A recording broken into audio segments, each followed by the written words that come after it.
শুভ অপরাহ্ন, good afternoon.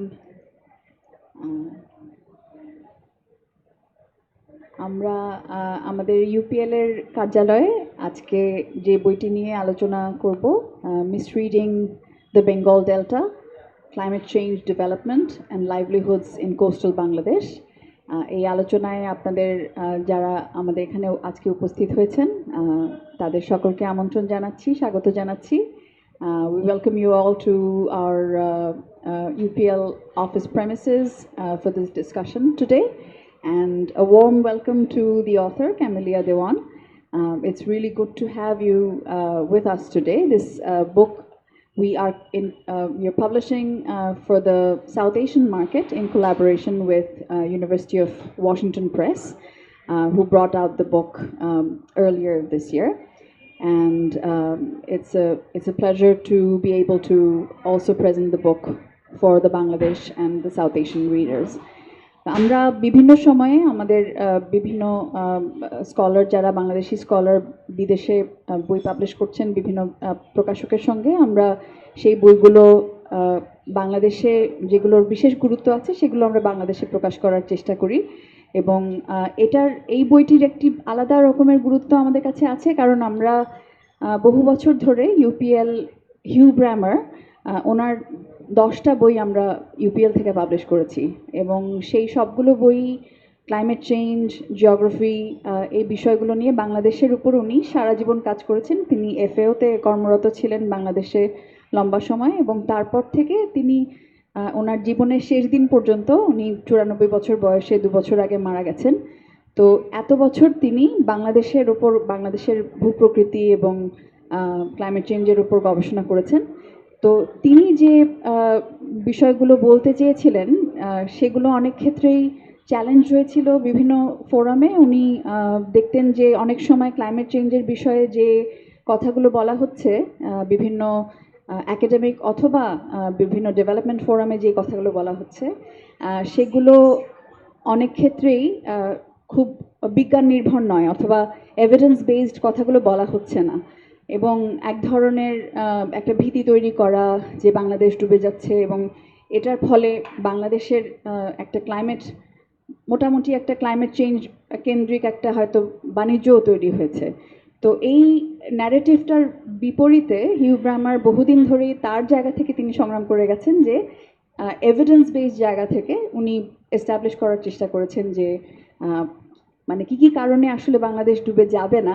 তো সেই জায়গাগুলো, এবং একই সঙ্গে তিনি চেষ্টা করেছেন যে সায়েন্স বেসড তথ্যগুলোকে মানুষের সামনে তুলে ধরার। তো তিনি চলে গেছেন একটা হয়তো কিছুটা হতাশা এবং একটা আক্ষেপ নিয়ে তিনি চলে গেছেন। তো এরপর যখন আমরা ক্যামেলিয়া দেওয়ানের কাজটা দেখলাম, যে তিনি কাজ করেছেন একই বিষয়ের উপরে এবং চেষ্টা করেছেন সেই আর্গুমেন্টগুলোকে এবং এভিডেন্স বেসড, একই সঙ্গে উনি ফিল্ড ওয়ার্ক করেছেন একেবারে বিভিন্ন যেখানে ক্লাইমেট চেঞ্জের ঘটনাগুলো ঘটছে সেখানে উনি কাজ করেছেন, এবং তার ভিত্তিতে তিনিও কিন্তু এই মিথগুলোকে, যেই মিথগুলো কোনো একটা উদ্দেশ্যে তৈরি করা হয়েছে, সেই মিথগুলোর বিপরীতে ক্যামেলিয়া কাজ করেছেন এবং কথা বলছেন। কাজে আমরা অবশ্যই তার কাছ থেকে আজকে শুনবো। আমি খুব সংক্ষেপে ওনার বই সম্পর্কে, আপনারা হয়তো দেখেছেন বইটা যারা পড়েছেন বা সংগ্রহ করেছেন, অমিতাভ ঘোষ তিনি এই বই সম্পর্কে অত্যন্ত উচ্চ প্রশংসা করেছেন, এবং একই সুরেই উনি বলেছেন যে কী করে এই মিথগুলোকে এখানে চ্যালেঞ্জ করা হচ্ছে। এবং আরও দুটো কোট আমি একটু পড়তে চাই।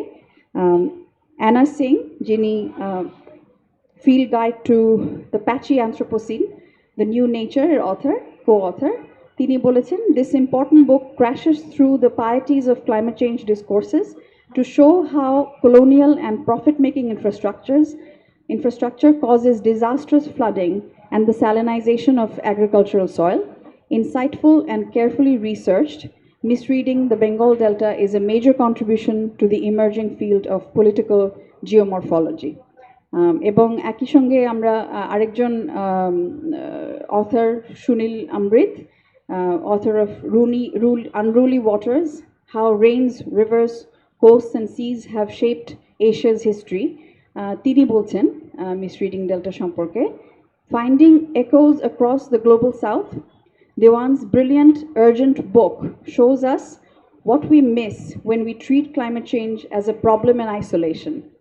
Based on deep ethnographic research, this work of rigorous analysis and great moral clarity demonstrates that climate change is among a cluster of ecological and livelihood risks faced by the most vulnerable communities. তো আমি এই দুটো একটু উল্লেখ করে আমি আবারও অভিনন্দন জানাচ্ছি লেখককে এই কাজটি করবার জন্য, এবং তিনি এখনও একটা গুরুত্বপূর্ণ কাজ করছেন বাংলাদেশে, জাহাজ ভাঙার শিল্প নিয়ে উনি একটা পোস্ট ডক্টরাল কাজ করছেন, এবং আশা করি আমরা সেই কাজটিও প্রকাশ করার সুযোগ পাবো বাংলাদেশের পাঠকদের জন্য। এবং আশা করি আমরা এই কাজটি শুধু বাংলাতেই, ইংরেজিতেই না, আমরা হয়তো বাংলাতেও কখনো যদি প্রকাশ করতে পারি, সেটা আমরা লেখকের সহায়তা নিয়ে, এবং আমরা চাইবো যে সামনে আমরা যদি এই কাজগুলো করতে পারি।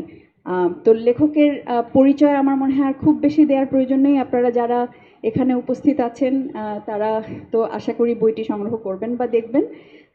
তিনি পিএইচডি করেছেন সোশ্যাল অ্যানথ্রোপোলজি এবং এনভায়রনমেন্টের উপরে ইউনিভার্সিটি অফ লন্ডন সোয়াস থেকে, এবং এখন পোস্ট ডক্টরাল ফেলো হিসেবে আছেন ইউনিভার্সিটি অফ অসলোতে ডিপার্টমেন্ট অফ সোশ্যাল অ্যানথ্রোপোলজিতে। এবং উনি যখন ফিরে যাবেন তিনি তখন অ্যাসোসিয়েট সিনিয়র লেকচারার হিসেবে জয়েন করবেন আপসালা ইউনিভার্সিটিতে cultural anthropology. So many congratulations and welcome to our office today. And she has been on the road for the last, what, 10 days? 2 weeks. 2 weeks since she arrived in Dhaka, and she has been going to Khulna and Chittagong and everywhere in Dhaka, and almost doing a book tour like a rock star. So this is her final performance today before she takes off to go back to her country. So thank you, Camelia, for joining us, and we look forward to hearing from you. Thank you so much for having me. অনেক ধন্যবাদ।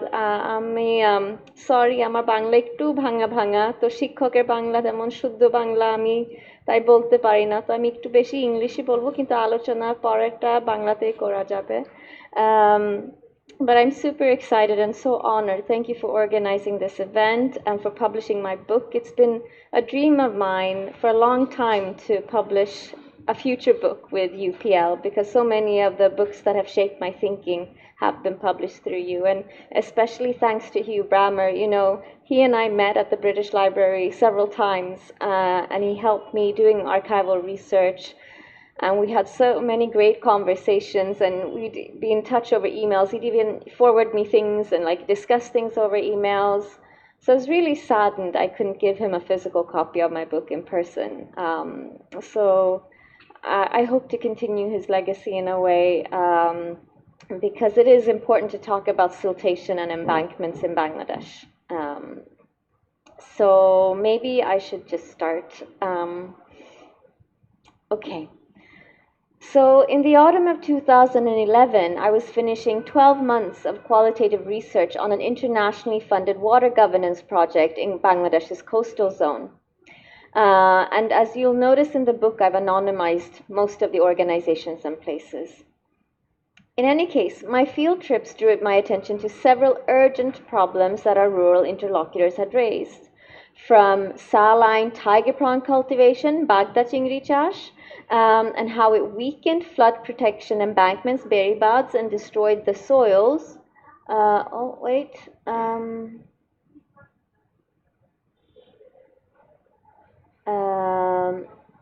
To also how these canals filled up with heavy sediment each year. So this is the Morabhodra. This used to be a river, which is now basically almost a dead canal. So I really wanted to explore these issues of embankment management, saline water intrusion, land use and siltation further in a new research project. So I began asking fellow researchers in Bangladesh how to best pursue this. And they mentioned the increasing amount. So in 2011 already, 2012, they mentioned the increasing amount of financial support for climate change research and proposed that whatever I choose to do, that the title of my research proposal ought to mention climate change. So I did this, and I actually did get quite a lot of funded PhD opportunities, which says a bit, but I wondered whether this inclusion of climate change deflected attention away from the most pressing concerns that arose during my previous study. So climate change has become a buzzword used to attract donor funding, international funding, but to what extent do climate-funded projects address coastal vulnerabilities and needs? So in my research, I study climate change by investigating climate change knowledge production in 8 projects. And how does the idea of climate change shape the direction of development interventions, development projects in the global south? And to what extent do these interventions correspond with the concerns of the people they're seeking to help? So basically, can climate change as a development buzzword, as a masala, as a spice, can it help save the rivers and canals of the Bengal Delta? So those are a bit of questions that are raised in the book. So this is just a quote. So there's a lot of money going into climate change research. Whatever you want to do for your PhD, add climate change to the title and you'll increase your chances of getting funding. So I returned to Bangladesh in 2014 to explore these questions further as a PhD student. On World Rivers Day, I attended a local workshop in Khulna with my friend Sanvi, and this was a workshop organized by a grassroots environmental movement.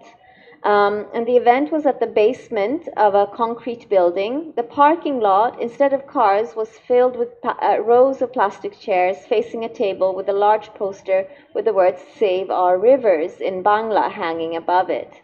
There was no fan, no air conditioning. The conditions were like in so many places in Bangladesh. It was a development meeting conducted entirely in Bangla with no presence of English-speaking international experts or donors.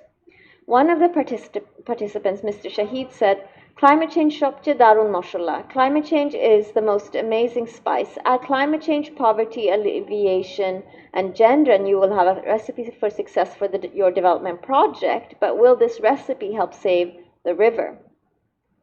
So the theoretical framework of my book is based on the concept of climate reductive translations.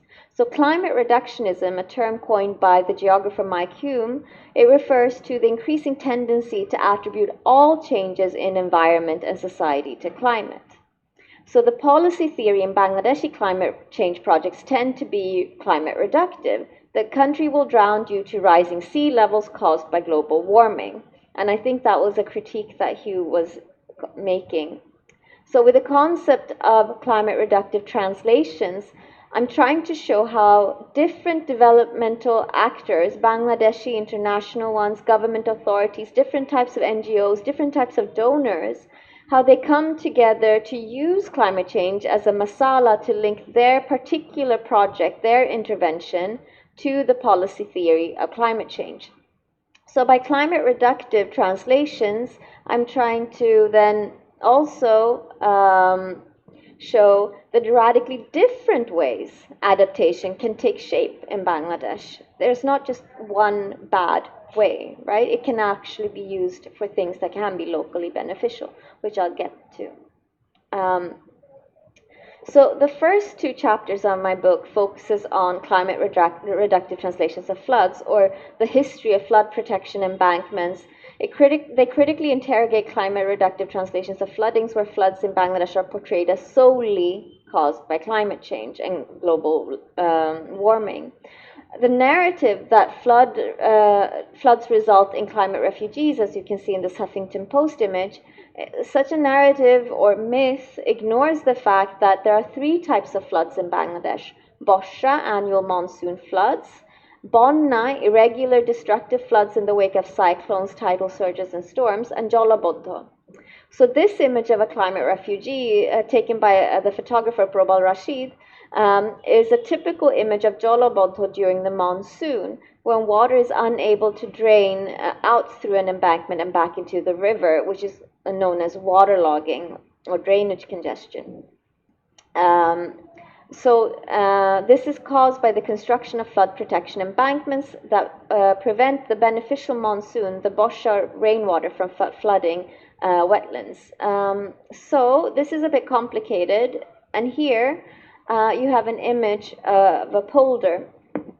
So in a natural environment, is this one working? Yeah. In a natural environment without any artificial infrastructure, no embankments, no polders, the Bosha rainwater merges with the silt-laden river water to deposit the silt on the floodplains. The silt raises the land levels and promotes processes of organic decomposition that make the deltaic lands fertile. These inundated wetlands are the breeding grounds for hundreds of spawning fish species and help irrigate amondan, or monsoon rice. In view of this, the narrative that all floods must be prevented is highly problematic. So this is an image of an embankment, or a polder, a Dutch word. The land outside, as you can see, is higher than the land inside. So during the rain, the heavy rains become trapped as they cannot drain out into the river due to this elevation difference. And it's this type of drainage congestion that is called jalabodd, or waterlogging, and that destroys crops. And that is what also creates the flooded images like in the climate refugee photo. And if you live in Dhaka during the monsoon, you will also see waterlogging due to infrastructure development where there's no drainage. So with the first two chapters on the history of embankments, I start off with how actually the deforestation of the Sundarbans and how it receded southwards from the East India Company to the British Raj. And in order to do so, they entered into areas where there were mangroves and impeachment or encroachments from saline waters from the Bay of Bengal. So the first types of bunds, temporary earthen dikes, were actually built to prevent salt water intrusion during the dry season. They were actually not made to stop floods. So when the monsoon came, whoever was responsible for the land, the jomidar, would organize for the bunds to be broken so that the flooding would be complete. And in all these East India Company records, they describe these as inundations, not floods, blessings of fertility of Bengal. These inundations are blessings of fertility to Bengal. So the East India Company archival records are quite interesting in that way. There was much more of an acceptance to the Bengal Delta being a delta, with attention to detail to the wetlands, the beels, the nodis and the khas, accepting this being a wet area.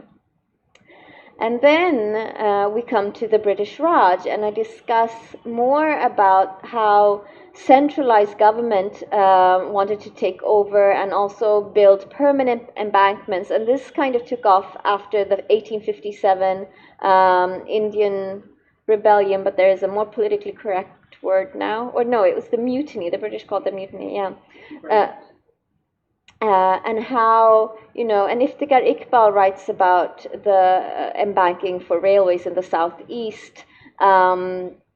So basically, one could see already from 1850s onwards with the permanent embankments, the big sturdy ones that were not taken apart during the monsoon, how they increased siltation. Wherever they were built, they increased siltation and killed the rivers.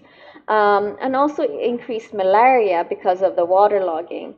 So persistently over time, I show in this chapter that embankment interest ignored how their infrastructure had several negative effects. And we see this in the shift from seeing inundations as a blessing of fertility during the East India Company to being constructed as damaging to life and property during the British Raj, especially from the 1900s onwards.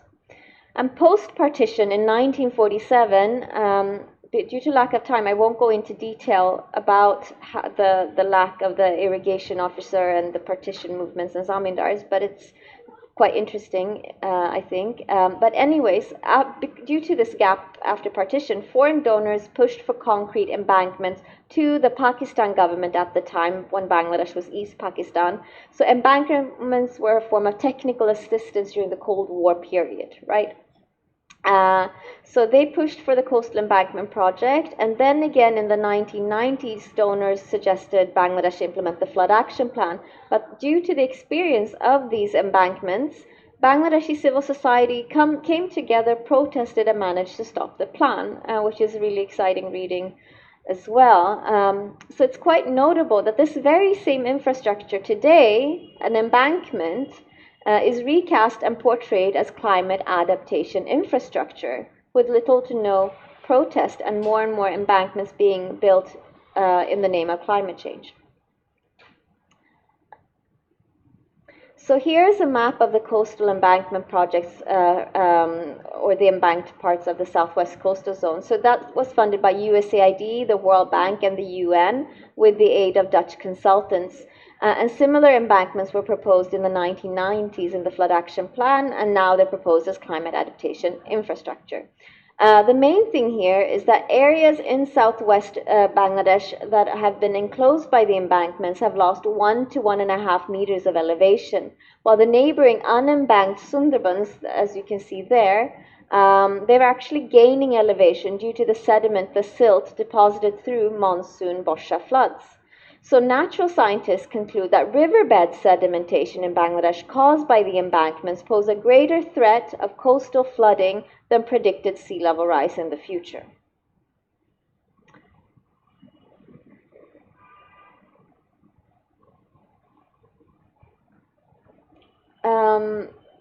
So despite the problems caused by these embankments, the World Bank has spent $400 on a project to build wider and higher embankments, based on a project rationale that this is adaptation. These project documents do not mention siltation or the connection between flood protection and the silting up of important water bodies. So the logic is that 1, sea levels will rise and cyclones will increase in frequency and intensity. 2, this will lead to devastating floods and salinity in Bangladesh. And 3, the best way to protect Bangladesh is to build larger embankments. So the coastal embankment improvement project's translation of embankments as climate adaptation, I argue, is extremely problematic, since higher and wider flood protection embankments will only worsen siltation and exacerbate damaging Bonna and Jolabotto floods. But what I also want to emphasize is climate change as a spice is dynamic. What it does, its result, will depend on the actors that are involved who and how they translate climate change. For instance, this is an image of a climate adaptation project funded by Brazil and Japan that was really popular locally. It hired landless agricultural day laborers, provided rural training, and hired them to widen and deepen a heavily silted canal. You can see it's almost turned into land itself. The project envisaged a greater absorption capacity of monsoon rains that are expected to increase with climatic variability, while allowing for water storage from the monsoon to the dry season, thus providing a space for fishing and irrigation as a public common.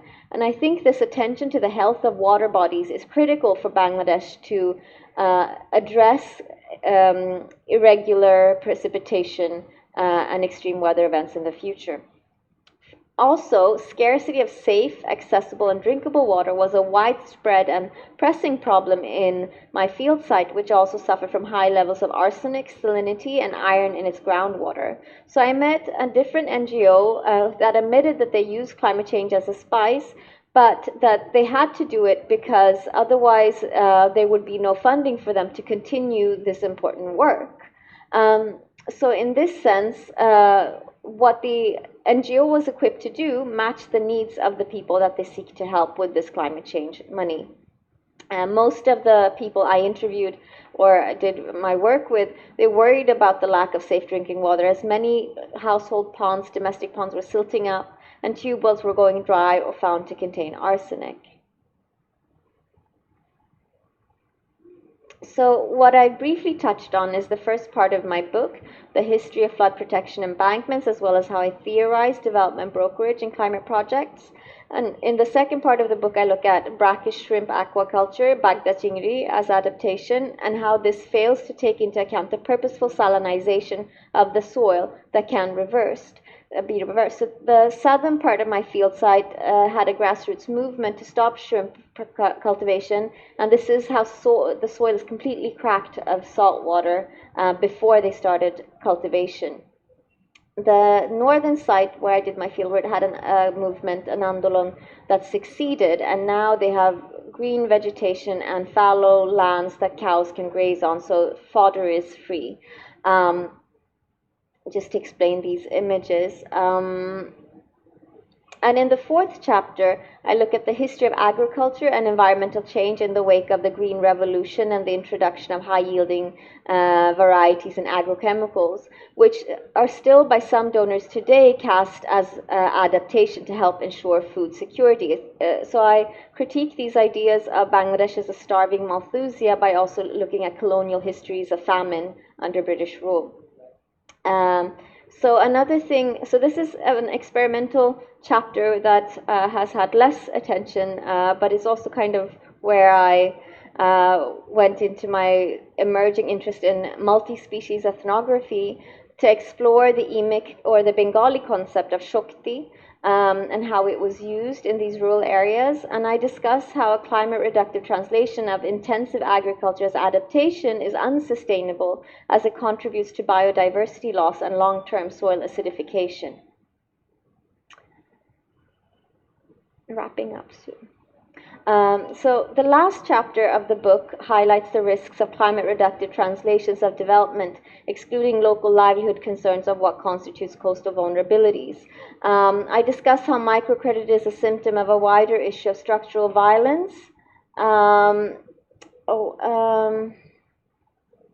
we, because I didn't realize it would be streamed, this image, but we can just stay here. Anyways, so basically in the last chapter I look at microcredit and the women. So I did most of my fieldwork with landless earthworking women.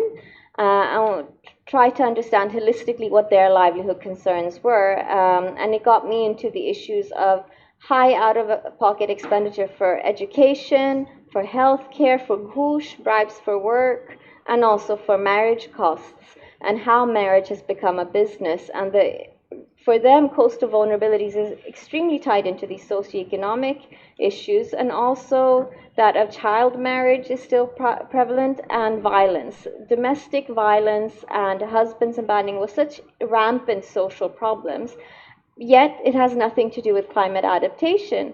And so this book would have been really neatly written without the last chapter, which has nothing to do with any adaptation project. But I think it also illustrates all the important issues of structural inequality and structural issues of underemployment and gendered violence, the lack of citizen entitlements. So when we do climate reductive translations, we remove the space to discuss these other very pressing issues that also need to be addressed. So I just want to end with saying that I think it's important to discuss how Bangladesh's environmental crisis goes beyond climate change.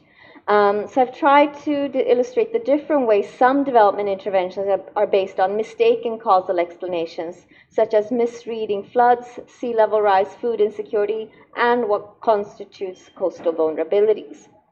So this critique of the development industry and how it fails, how it risks failing the environment and society in coastal Bangladesh is urgent, and it also intensified with the pandemic. In 2020, the intersection of pandemic and cyclonic events highlights the importance of a proactive government, but also the need to create a public healthcare system with universal coverage, to create a system of citizen entitlements to reduce societal inequalities. And I say this as a Swedish-born, Swedish Bangladeshi, growing up in a welfare state, thinking that had there been focus on Bangladeshis as citizens and not project beneficiaries, could we see some change when most of their expenses are related to things that we in Sweden take for granted, taking from our tax money? So that is my positionality. Also, zoonotic epidemics like COVID-19 are likely to increase in frequency with continued industrial food production and habitat loss. So for Bangladesh to survive future challenges, long-term governance and infrastructure that takes into account the environment it is being built in is really important to address, particularly in order to deal with the rampantly growing inequality in this country. But what I can see is that this attention to social injustice and citizen entitlements tends to be neglected still in development discourses of Bangladesh in recent years. So future research and development interventions, especially when it's talking about climate change, should consider paying more attention to socioeconomic equality and scrutinize actions of governments when trying to expand industries and special economic zones and various coal plants. To what extent may the promise of future growth risk worsening Bangladesh's current problems of environmental degradation, pollution, and structural health inequalities, both today and in a climate uncertain future? Thank you so much. And also, there's an article I've written on migration that might be relevant to some of you too. Thank you. Thank you, Camelia. That was, I think we had appetite to hear more, but she also has a flight to catch, and but we wanted to keep sufficient time for question and answer. So I will reserve my questions for later, but if we can hear have some questions from the floor. I also see Professor Sattar Mondal, thanks for coming. He actually received the Excellence Award for Mr. Hugh Brammer on his behalf at our, so he was nominated by Hugh Brammer to receive the award. And he, of course, has been doing a lot of agriculture research work and continuing to do that. And others who are also here, if we can have some questions. বাংলায় অথবা ইংরেজিতে আপনারা যেভাবে বলতে চান camellia চেষ্টা করবে যতটুকু in both languages.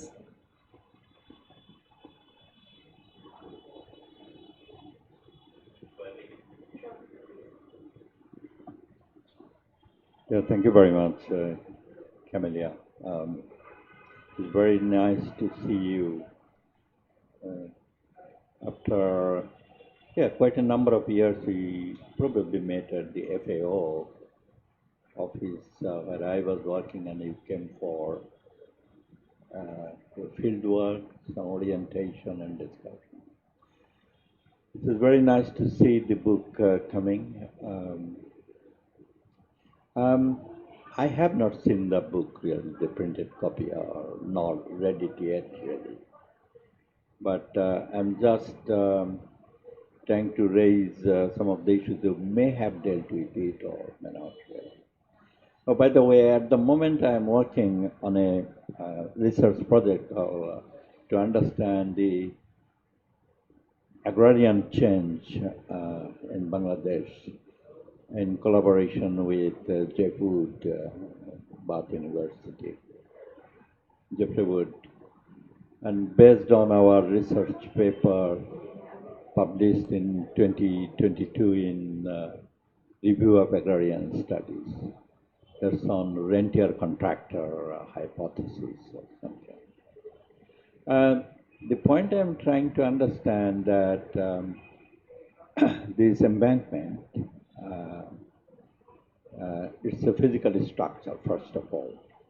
And then it causes all these unintended impact, like this flooding, or even it fails to protect the area from some storm surge or the flooding or anything. We have read these tons of literature, really, Hugh Brammer and other people.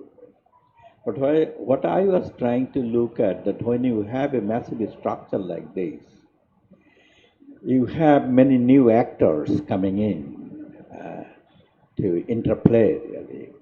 Let alone this question of these BWD engineers or LGD engineers to construct anything. But there are other, like these contractors, and then these daily laborers to maintain, and then the shopkeepers, and then rickshaw pullers. So everybody has got its stake, really.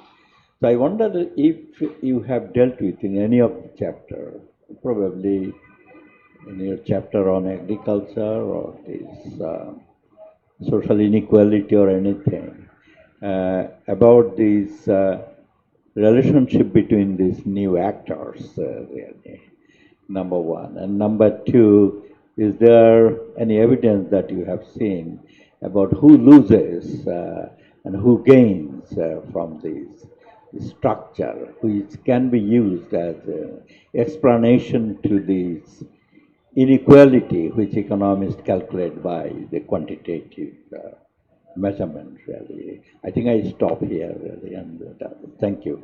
Um, Thank you so much, and thank you for coming.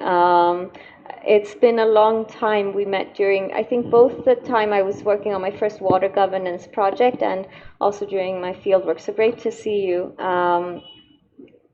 Your questions are really important, and I think the first project on water governance I was part of, we did publish an evolution of the historical development of water governance infrastructure and embankments in coastal Bangladesh, and also the management of these embankments in 2014 and 2015. And there we talk about the restructuring of the Bangladesh Water Development Board and the role of the LGED and all those things. But for my field site, these were old structures, right?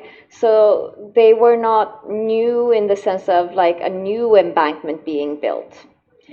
So some of the funds was going to maybe repair existing embankments. And what I've seen also that's quite innovative is, firstly, you see that when there's a bridge built in Bangladesh, it silts up completely and the river dies. So then you also see people using these bamboo poles to make the silt deposit. So I see this more and more where there is erosion, that they use these bamboo pole method to have the silt deposit there to prevent erosion, because I think one of the key things with trying to fix permanent embankments in a moving delta where the river keeps meandering, and it will meander, it will erode on one side, on accrete on another side, and that is who will pay for the maintenance of the embankments. Just because you build an embankment doesn't mean it will stay like that. It will erode, and the canals and rivers around it will silt. So who will pay for that maintenance? And that was the key issue in the main water governance project, where we also wrote about the role of agricultural extension officers and how they had community level people at water board until the 90s, when the World Bank told them to downsize. So maybe those articles are more relevant. And they're not things I deal with in my book, actually.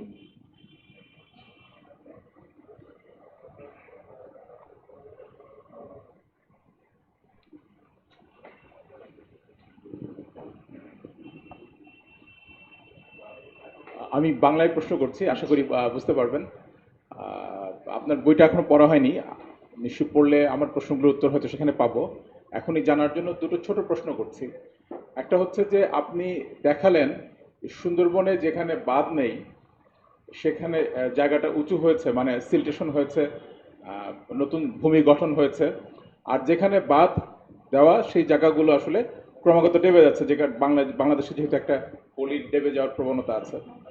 আমার প্রশ্নটা হচ্ছে 60-এর দশক থেকে যে এই ঘটনাটা ঘটছে, এটার মূল মোটিভেশন কি ছিল? এটা কি উন্নয়নের রাজনীতি প্রধান বিষয় ছিল, নাকি বিনিয়োগ প্রধান বিষয় ছিল? মানে ঠিক এই বাদ দেওয়ার যে বাদ দিয়ে জমি রক্ষা করতে হবে কিংবা মানুষ বা সম্পদকে রক্ষা করতে হবে, এটার প্রধান মোটিভেশন কি ছিল? এক। আর দ্বিতীয়ত যে বিষয়টা, সেটা হচ্ছে যে পাকিস্তান আমল থেকে আমরা দেখব যে আমাদের রাজনীতির একটা বড় বিষয় ছিল বন্যা নিয়ন্ত্রণ, বাঁধ। এটা পপুলার ডিসকোর্সে বা জনপ্রিয় ধারণার মধ্যে কি বাইরে থেকে এসে, নাকি জনগণের মধ্যে এই ধারণাগুলো ছিল? যেমন কয়েকটা ঘটনাতেই দেখা যাবে যে যুক্তফ্রন্টের যে দফাগুলো ছিল তার মধ্যে কিন্তু বন্যা নিয়ন্ত্রণ একটা বড় দাবি ছিল। তারপরে পাকিস্তানে, পূর্ব পাকিস্তান ডক্টর আহমেদ কামাল যেটা দেখিয়েছেন যে পাকিস্তান রাষ্ট্রের সাথে জনগণের প্রথম সংঘর্ষের ঘটনাটা ছিল সম্ভবত হালদা নদী বাদ দেওয়া কিংবা বন্যা নিয়ন্ত্রণ করা নিয়ে স্থানীয় মানুষদের একটা দাবির প্রেক্ষিতে। তার মানে বন্যাকে স্থানীয় মানুষ কি একদমই সমস্যা হিসেবে দেখতো না, নাকি তারা আসলে অনেকগুলো আলাদা আলাদা স্থান ভিত্তিক ধারণা তৈরি হয়েছিল, নাকি বন্যা নিয়ন্ত্রণে এই ধারণাটা পুরোটাই বাইরে থেকে বা কি বলবো এলিটদের থেকে আরোপ করা হচ্ছিল, সেইটা আমার একটা জানার কৌতূহল আছে। হয়তো আপনার বইয়ে আলোচনাটা আছে, তারপরে যদি জানা যায়। Thank you. Thank you. Do you want to recap the question a little bit, or I think if I understood you correctly is why did they build the embankments? What was the reason behind it? And also whether local people where they built the embankments, if they saw these floods as problems or not? Is that? Was it sort of their own realization, or was it imposed from outside, contributed by kind of investment interests? Okay. And also sort of the historical needs from the people, popular needs. No, really important questions. So I think what happened, I mentioned the colonial history of embankments. I hope, were you here for the first part of the presentation? So what's interesting is even if the central government imposed these permanent embankments, they never really reached the Sundarban Elika south of Khulna where I did my field work. So they had continued with the practice of Oshtomashi Bath. But what happened was with partition, many of the local jomidars that had the daito for coordinating this labor, they disappeared. And so in the 50s, there were several floods that led to salt water encroaching in these agrarian lands because the baths were so unkept, right? Because I told you, right, these Oshtomashi baths were made to keep salt water out. So if you look at the documents from the 50s when they were making this project, the main aim behind the coastal embankment project was to increase agricultural productivity, to increase yields, and to make sure that the land was not salty. The issue of waterlogging didn't happen instantly, but it took a few years, and people were becoming more and more upset about it throughout the 80s and 90s. And that's when you also had the Khulna Joshua Drainage Rehabilitation Project and all those things. So that kind of history of these things are in the articles I mentioned before as well, more in detail. But I think in general, waterlogging is seen as damaging. I mean, it impedes crops. It doesn't. Waterlogging is a bad type of flood. So with infrastructure, something that would have been beneficial, such as Bosha flood, with bad drainage, it becomes a damaging flood. And also with bonna happens. Bonna has always happened. Bonna is a problem here. So the question is, what do you do in response, and how bad is the situation when it happens? Is there a relief effort or not? I think during the Pakistan era, there was a severe weather event, and the people there were really struggling with it as well. But these embankments were not built for just storm protection. They were built mainly to stop salt water coming in, but the sluice gates were too few. So a lot of local canals died, and then the siltation has been increasing and raising the riverbed levels. So there have been a lot of these. I don't know if they're unintended. I think they were warned sufficiently because they knew from history that this is what happens when you embank in the Bengal Delta. But I think it's important to remember why they were built in the first place, and that this is a saline zone that turns saline unless you stop that salt water from coming in the dry season. Fair enough. The main issue people were upset with was saltwater intrusion. So Bagda Chingri, Jash cultivators breaking the embankments and bringing in salt water. That was the main issue now, rather, like the repurposing of the embankment.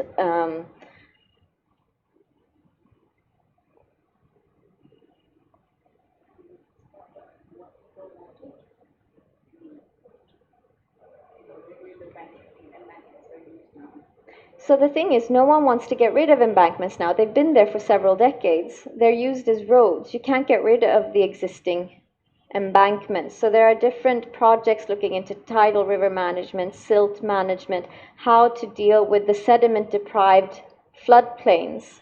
And I think this is an important area for future research that many parts of Bangladeshi civil society need to get together and talk about.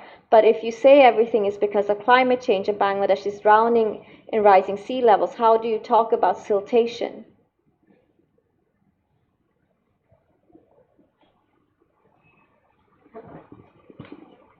Hi, Ms. Duran. I'm really looking forward to reading your book. So Bangladesh has a Delta plan, which is sort of championed as its major climate change policy. Have you had a chance to look through it? Do you have any opinions about it or what it's advocating for? That could be an interesting follow-up research project. As Maruk mentioned, I've been looking at shipbreaking for the past few years, and this is my PhD research. I think it's important to look at, and it's a massive plan. So also, maybe there is scope that climate change is used as a spice, and maybe they'll use the money for excavation, more sluice gates, deeper and widening canals. You know, one can hope, perhaps.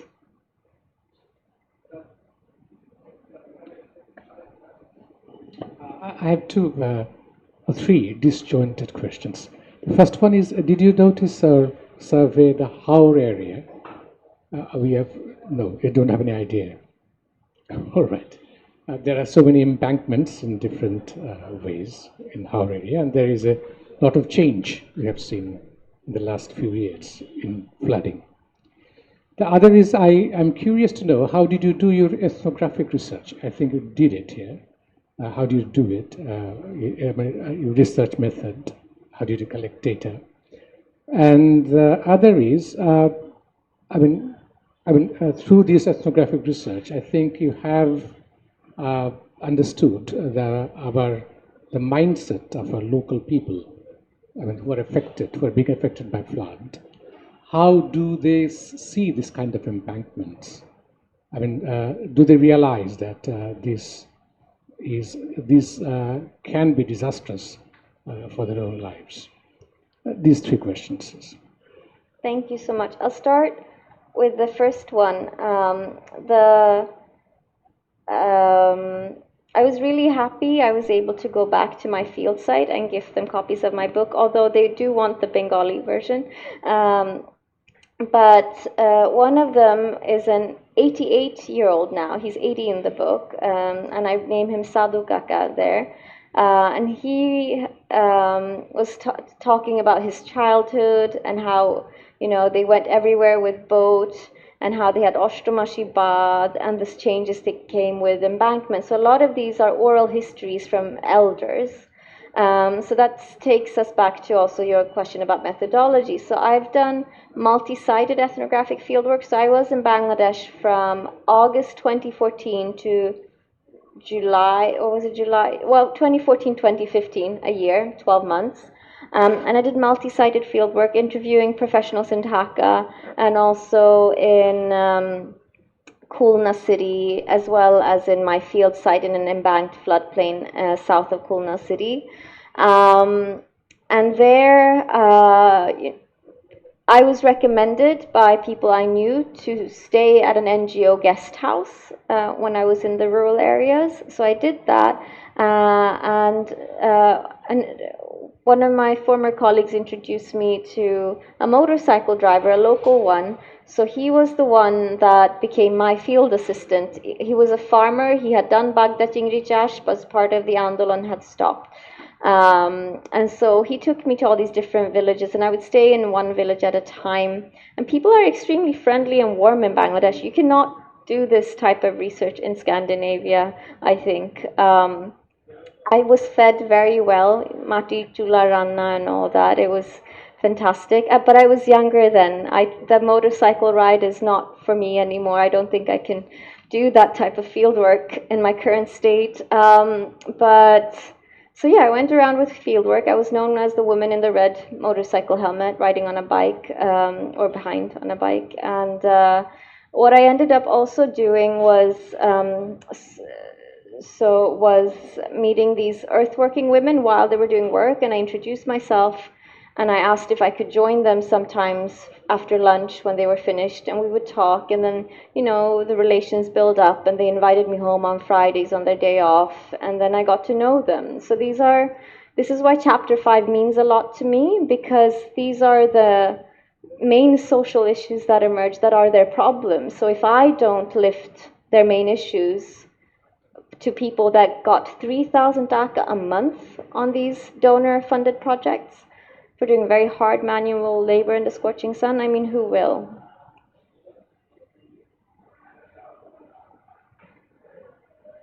I think we're okay with, maybe we can go on for another 10 minutes. Yeah. Okay. We have one question from online, but I'll share that after Dr. Mondal's question. Yeah, it's a follow-up question, as a matter of fact. I'm sure you are aware of Bangladesh Delta Plan, really. And then Bangladesh Delta Plan have a number of hotspots, and there are quite a number in the southwest. I wonder if you have had any idea or anything to say about whether or not the socio-economic, environmental understanding that you rightly emphasize have been taken into consideration in this Delta Plan. Thank you. Difficult question, but No, I'm embarrassed to say I haven't read the Delta Plan, but I have seen printed volumes of it, so it feels like I would need another research project to help me get time to read through it, perhaps. But no, I haven't read the actual plan, so I don't feel comfortable enough to say anything about something I haven't read. But I think it's important research that should be done. I didn't get to answer the last questions. Will the people realize? So with the embankments, the area that I was in, actually the embankments erode so much that there is less of a waterlogging problem than in many other places. But they realize a lot, like bridges and siltation, erosion, nodi bhangon. Nodi bhangon is a huge problem for people because landless people, they live on the cash land, so they know that this is the land that has been created by silt because of the embankment, and so they can live on it. So if you remove these embankments, then they have nowhere to live. So the embankment now, it's like it's a part of their livelihoods. They don't want to remove embankments. So also anyone who wants to do tidal river management to, get silt into silt-deprived floodplains, they will meet a lot of local opposition if the people living off of that land, not the formal land title person who will get formal compensation, but like if they cannot no longer access the land that they make use of, the commons and so on. So I think it's a very complex socio-ecological problem that requires a lot of thought and effort. And I do wonder also to what extent, digital technologies like Bcash and, compensating everyone in an area if they are to do removing sections of the embankment at a time to allow silt in, if that is a way forward, because the 1990s attempts to do tidal river management were complete disasters, really, because they met so much local opposition. So how can it be done better? Or are there other ways of dealing with siltation? I mean, there are so many brilliant, bright people in Bangladesh. If you can talk about this as part of increasing Bangladesh's socio-ecological capacity to deal with climatic change, maybe that's a different translation that helps us deal with siltation, because we need healthy water bodies. Okay. Can I ask two more questions maybe? I'm late here. I don't know that you already covered it or not. If not, or if you want to discuss more. First of all, one question already here, but I didn't get the answer. So I am repeating this question. In the Bengali popular discourse or demand in 1954, that peoples are demanding for flood control, something like that. repeatedly in 6 point and others. Are following in Pakistan periods and as well as in Bangladesh period. People are demanding for more embankment, for so all these things, flood control, because and the leader also responding with these things, whether political leader or the military one, or all are responding. So, what is your reaction about that, or your finding in this research on this? Number two, what is the role of the World Bank and IMF in this whole financing aspects, money architecture, something like that? Thank you. Thank you for rephrasing that. So in my research, I was more focused on this survey and settlement report by an officer in the Khulna region at the time of partition and afterwards. And he was basically describing a very devastated landscape of these broken bonds no one was taking care of. So this was very neglected after partition. So I think if one understands flood control as ensuring that arable land is protected from saline water, then that makes sense. But I would need to read it to see if they were saying that they wanted to be protected from Bosha rains, because to me that has not come up, that people are that find damaging to their livelihoods is often bonna and jolabodho, but not Bosha as such. Bosha can become damaging. The frequent floods inside Bangladesh, not in the coastal area. So people also demanding that flood control inside in Bangladesh. For example, 50-day flood or even 1988. So people are asking the government, and government also getting some Western fund to do something about it. Whether it's with plan or without plan, or thinking long term that there is a climate issue is coming. If we done this sort of embankment, but there is demand on it. Inside Bangladesh, you see all the great floods happening in the in the plainland of Bangladesh, in Padma, Meghna, all these banking, as well as coastal areas. Coastal areas there is cyclone and saline water. Okay, so I'll try to take it into this direction, and that is the idea in the 50s was, strong state-led development, modernity, infrastructure, man controls nature. And embankments, flood control was seen as a way of humans or the man or the state controlling these wild and difficult beasts of nature, right? It was very colonial. So if you read my book, it traces these ideas of modernity and taming nature and how they're rooted from the English, particularly the British Raj period, and how the coastal embankment project that I look at, so my field site is southwest coastal Bangladesh. I have not done any archival research or ethnographic research beyond southwest coastal Bangladesh. So I think those demands are part of that discourse, this drive in the 50s in what's called the third world, those that were not yet first world capitalist or second world socialist, but wanting to partake in these basically post-colonial drives, wanting to have this Western idea of modernity, which was pushed for through the Bretton Woods institutions, like what is now the World Bank and the IMF. Technical assistance and large infrastructure projects, they were a really important geopolitical tool during this Cold War period.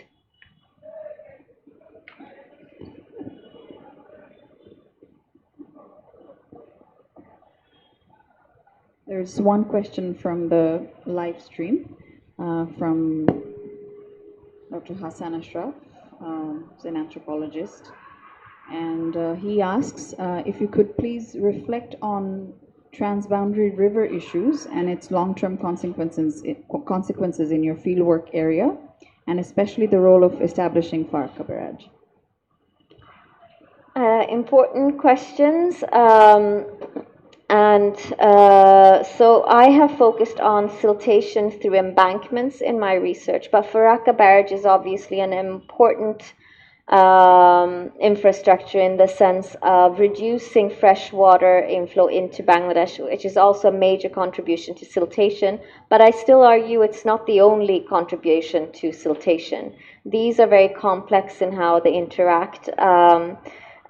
What I also discuss in my third chapter of the book is, along with salinity and discourse of salinity and tiger prawns, is how much saltwater or saline levels, salinity levels, increased with the construction of the Farakka Barrage. And I found this book in the archives called The Deadlock of the Ganges, where, from 1974, with measurements from the year before Farakka Barrage and after. And, it's very starkly clear that salinity increased due to the lack of freshwater influx after Farakka. So I think that's also a very important issue that should not be lost when we talk about climate change in Bangladesh.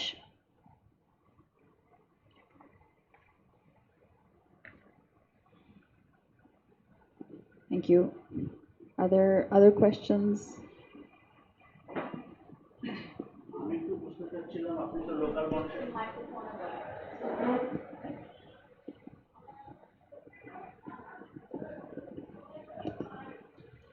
আমি একটু বুঝতে চাচ্ছিলাম যে আপনি তো local দের সঙ্গে অনেক research করেছেন, তাদের সঙ্গে মিশেছেন, তো এই সমস্যাগুলো সম্পর্কে হচ্ছে লোকাল মানুষ কি চায়? যেমন হচ্ছে সরকার যেটা করছে সেই সলিউশনটা লোকাল মানুষটা চায় নাকি তারা অন্য কিছু চায়? যেমন আমার ব্যক্তিগত অভিজ্ঞতা হচ্ছে ওই অঞ্চলে আমি যখন গিয়েছি, বাঁধ ভেঙে গেলে তারা বলে যে আমরা রিলিফ চাই না, সাহায্য চাই না, আমাদের বাঁধটাকে ঠিক করে দেওয়া হোক। তো এই বাঁধটাকেই কি ওরা সলিউশন হিসেবে দেখে নাকি তাদের অন্য কোনো সলিউশনের কথাও তারা ভাবে, অথবা অন্য কোনো কিছু আছে, কিংবা লবণাক্ততার ব্যাপারে তারা কোন ধরনের সলিউশন হচ্ছে খুঁজে? যেটা সরকার করছে সেটা নাকি তাদের ট্র্যাডিশনাল নলেজ কিছু আছে, ইন্ডিজিনাস নলেজ কিছু আছে ব্যাপারে? Really important question. আমি সরি আমি বাংলাতে বলি না। আপনারা যেরকম সুন্দর করে শিক্ষকের বাংলা বলতে পারেন, আমি তো গ্রামের মানুষের সাথে বাংলা শিখছি। So I think this is important to keep two things in our heads, because my last chapter is where I really try to lay out what they say they want to have changed, right? And those are very social issues. With the embankments, no one wants to remove embankments, right? If you're going to deal with tidal river management in any way, you have to compensate people properly, and everyone, and it has to be inclusive, and that needs a lot of research or thought or planning going ahead, because you will massively disrupt people's livelihoods if you remove that embankment, and they are there. You might want to think making new embankments if you're really going to build new embankments or bridges, but in existing places where they've been for decades, I don't know if it's possible anymore to go back to a Bangladesh full of boats and canals. The state has built really nice asphalted roads now, so it was much less jacky than last time, but then I didn't have back problems. But and people are quite happy with the new infrastructure development. I was surprised, I have to say, I was surprised how little people were not pissed off, to just be crude, about Rampal, because they said the chimney is so high, the smoke is, I think they clean it, we don't smell, we don't notice it here. I was really surprised by that. But what they really want is work. This is a very harshly hit, underemployed area. People are not able to get incomes from work. They want work. And they want affordable healthcare, I would say, because they become so indebted. Whenever one relative is sick, the amount of things they go through to try to just get medical treatment. Just when I revisited now, they were trying to pull money to just get cancer treatment for someone. Should it really be that you can only save someone you love if you manage to get enough money for it? Is that a system that is sustainable in the long run? So what they want is much more complex than the embankment.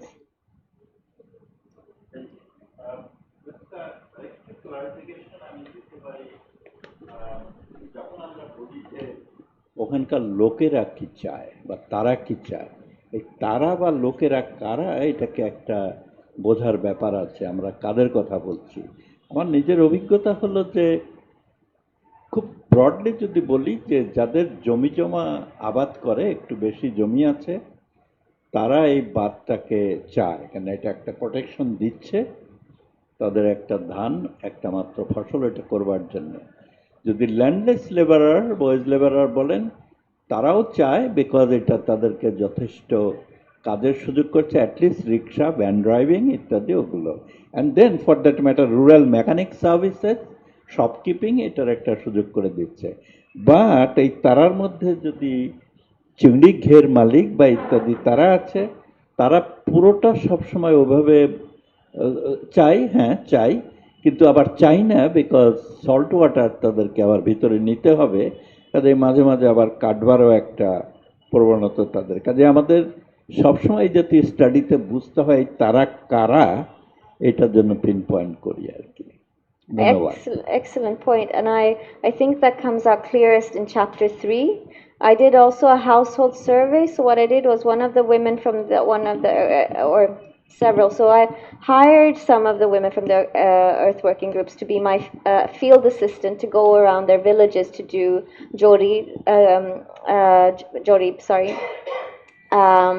So I had about 400 households that I surveyed then, and it was really interesting in this tiger prawn producing area, the stark different responses, both also from housewives and men to the small shrimp farmers to, you know, those with more land. Those with land, they live very comfortably even in these saline deserts. They have their own like rainwater tanks and big walls and own gardens, and they have this own little oasis, while landless people suffer in all that cracked soil and salty pond water. And I think it's such an important point. You know, these embankments were built to stop saltwater intrusion for agricultural productivity. And since the 80s, the shrimp actors, I don't have that map on this presentation, but for our project on water governance, we had all these maps done that showed how the embankments had various informal cuts, pipes, new infrastructure to take salt water in. So they were completely damaged. And whenever a cyclone hits, like in Isla, those are the embankments that break because they are completely damaged because of these insertions or whatever you call them, because they don't want to keep the salt water out. They break the embankment to take it in. They even forcefully have mastodons to open the salt water during the dry season to get the salt water in. So Tara yeah, is important. Who are they? I think we really have to wrap up now so that you know, we can let you go and catch your plane. But we will have some tea afterwards. So before we wrap up, just, you know, I'll take the advantage of asking you the final question. I think I should have asked you before we started that, you know, what got you interested in this particular topic and this particular region. And I think some of the questions that came up, you know, perhaps comparing this region with the rest of the Bengal Delta, and how even the floodplains are different in different regions, and how the floods are also different. It's not one homogeneous problem that we're talking about. Perhaps that can be another exploration for you. Maybe you know, you can explore for the next edition of the book. You know, just an idea, so that, you know, there's also clarity about, you know, which flood are we talking about, which is a desired flood, which is not a desired flood, and, you know, what needs to be done about the different categories of floods we're talking about. So, you know, from my own experience and from what I have heard from other people about their exploration of the Southwest and salinity and, you know, the question of climate change. So it's common that a lot of people have gone there with the intention to explore climate change and its impact in the Southwest. But, you know, I remember from my experience of a small research that I was a part of, that when you actually arrive there, people start saying that it's not climate change primarily, and it's all sorts of other reasons, like you highlighted, that, you know, how saline water is coming into the land, and it's probably also the illegal intrusion into the rivers. Faraka is of course there, and all sorts of other issues that are emerging from that. And cursorily mentioned about the child marriage and migration into India. That's also happening. Labor migration that's happening due to salinity. And upward migration, northward migration of people. So, how all of that is attributed to climate change for convenient reasons. So, what are some of the ways to, reverse this conversation? And what are some of the, perhaps the access points to start having this conversation in a different manner? If from your research, if you can highlight. Oh, I don't know if I'm the person to ask how to reverse the conversation. Just some strategies from what you observed. I think whenever you think this causes climate change, then you should look at what are the actual environmental processes on the ground. So, okay, there is an issue of floods here. So what is causing the floods? Who thinks it's a flood? I think it's very important to get both a historical and local context and not assume it's climate change. I think it's really important to be open-minded when you speak to local people. But then also a huge difference now with when I did my fieldwork 8 years ago is the changes in weather patterns. So even now, they wouldn't say 8 years ago that the weather was changing, the rains are changing, but they're saying that now in that same area. The rainfall is much more unpredictable, so how to deal with that? So what are the locally relevant ways in understanding climatic changes that are happening?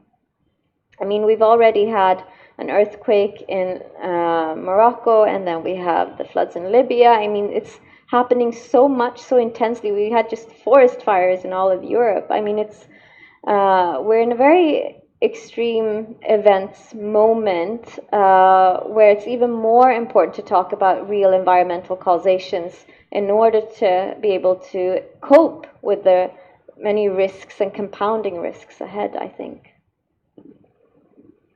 Thank you. I think we can go on with this conversation, and I see a lot of new faces today, and I hope some of you will be coming back to our future book events and participate in these conversations. Once again, I wanted to thank Dr. Camelia Dewan for your work and also for bringing it to us, and thank you for also pursuing us, because I remember that we were we get bogged down with a lot of work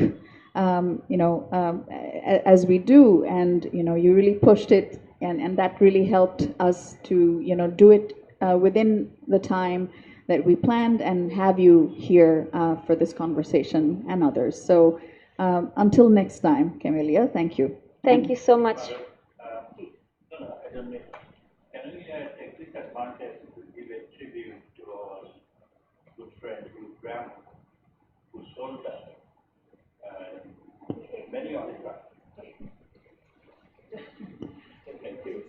Yeah, Hugh Bremer is the one really good friend of us who left us during the Corona period, the days of '96. And while he was in the hospital in the deathbed, fighting for his life, and in one of his email communications, he wrote me that I'm still batting hard in order to do the century. But he couldn't do that really. The reason I'm mentioning his name, because he wrote profusely on this climate change, on the sea level rise and many things, and he was such a authentic critic of British meteorological reports and study. So one thing he mentioned, and it partly relates to Maruk's broader query, is that I think I understood, the way I understood, he tried to say that it is not the sea level rise per se which causes flood. It is the tidal surge really, and the timing of that tidal surge, and particularly the lunar position, the month really, when they combine together, and then the tidal surge really actually causes the flood, and then embankment, how high and how low, how brisk or how strong, don't matter that much really. So it's a big conclusion as I understood. Thank you very much. Thank you. With that, I invite everybody for a cup of tea and a final conversation with the author. Thank you. Thank you. Congratulations again. Thank you.